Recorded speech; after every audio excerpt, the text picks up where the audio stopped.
This is Elliott Serrano and Jose Melendez coming to you from Dreamland Comics in Schaumburg, Illinois, here on the Comic Culture Warrior YouTube channel, where we review the books that you ask us to review and tell you what you want to hear, because if we tell you anything else, you get mad at us. It pretty much sums it up pretty good. There aren't any DC books in there that we're going to say anything bad about, are there? Oh, yeah, there's one. Oh, there's one? Sorry. Oh. That's the way it goes sometimes. Let's hit some quick reviews here, because you guys always...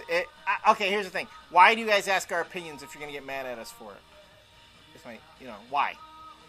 It's like when mom... Maybe they have no one else to talk to. Really, because when your mom would yell at you, she'd go, "Why'd you do that?" And then when you'd answer, "Why are you talking back to me?" Shut up when I'm talking to you. Stuff like that. Anyway. Sounds like someone's got some issues to work through. It is Mother's Day. All right, bam. Deadpool number 10. Dark Reign, tie-in. And we didn't like how Thunderbolts ended, but this book gets it back on track a little bit. Well, you want to know why? Because it's back in the Deadpool book. Because it's back in the Deadpool book. It's back in the Deadpool book. And Daniel Way. Daniel Way on writing chores and Paco Medina on art. On nice art chores. And doing a fun little job with, again, I see the Dark Avengers in the beginning. I'm like, crap. Not only do I have to see Norman Osborn in every book, I'm going to see the Dark Avengers. Well, you're going to be book. seeing Norman Osborn in this book for a while, because Deadpool is trying to get his money from fucking Norman Osborn. No, he already got his money. Remember, he got enough to pay Taskmaster. Oh, okay. He didn't get enough to cover everything. Right. Now. Okay. He didn't. Yeah, he still owed monies. But anyway, so Deadpool is after Norman still, but Norman, who will have none of it, instead of just taking the prudent way out, which is give him his fucking money. I mean, he was willing to give Paladin all that money to buy his loyalty, but he won't pay Deadpool to just keep him off his back. Yeah, whatever. Deadpool is now trying to make ends meet by killing for hire off of Craigslist. The Craigslist, which is pretty awesome. And kills a guy. Kills a pizza guy who was a big cock jock in high school, and a woman hires Deadpool off Craigslist because she made his life a living hell in high school, and pretty much kills the guy for $200. Well, the guy showed that he had it. Yeah, it was pretty brutal, but yeah, because he was a pretty big dick. And even the landlord agrees. Yeah, I love this line right here, where he's about to shoot the pizza guy, and the pizza guy is crying and yelling at Deadpool, "That bitch needs to get the hell over it." And then Deadpool's like, "She's about to." And blam! Right through the head.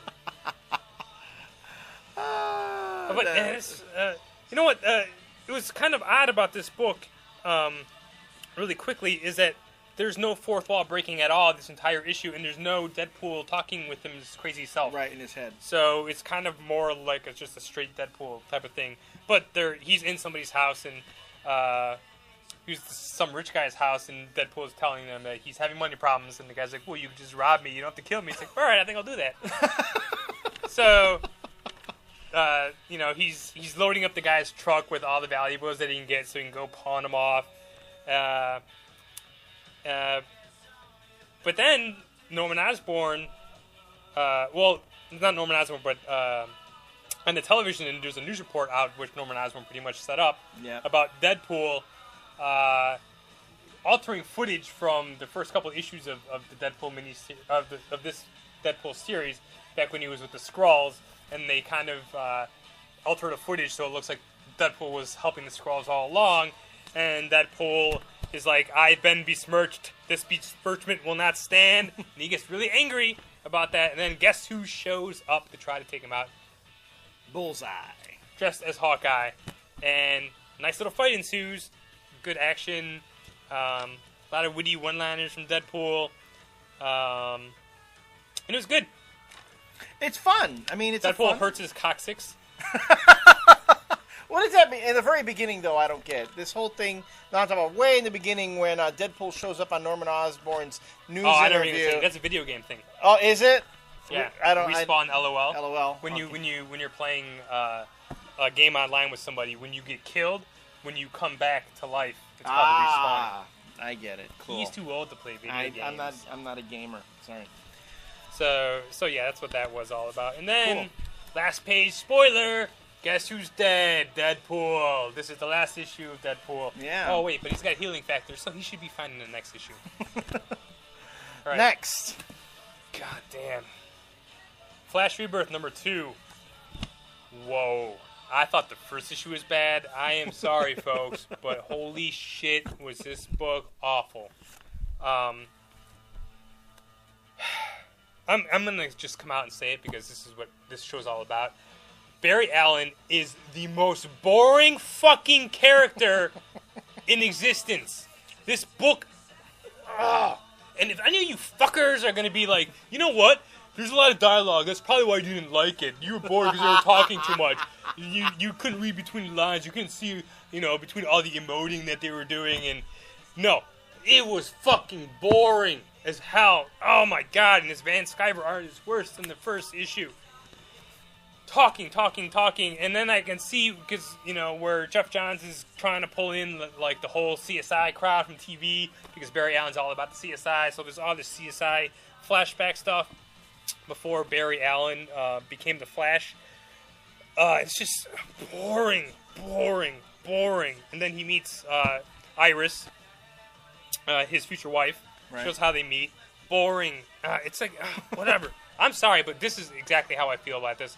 And if you want to give me shit, whatever, but I don't give a fuck anymore at this point. Mark Waid really covered this stuff over and over again. I mean... Yeah, and it's just more talking and talking. It's just some boring ass shit. Like, I don't give a fuck. Barry Allen doesn't even want to be back. I don't want Barry Allen to be back if he doesn't want to be back. Because if this is what they're going to give me for Barry Allen, I'm sorry, but it's just boring me to tears. And you got lightning bolts shooting out of his fucking eyes when he's reminiscing about something. Oh. And so, if you all remember in my first review, and I am not... I do not know my Flash lore at all. I'm not an expert on the Flash. But I called the ending of this fucking book in the last review when actually the Flash kills a couple more people in this issue by accident. But he kills them! So what happens at the end, which is totally telegraphed, and if I could get it, any bloke with half a fucking brain could see where this is going. Guess who becomes the new Black Flash? Barry Allen. Wow, what a fucking surprise. Go back to my first review of this, of the first issue if you don't believe me, but I called it. I'm sorry, man, but this book is just... He did. Yeah, was there action? Yeah, but it's not interesting. There's nothing in context in this book makes anything interesting at all.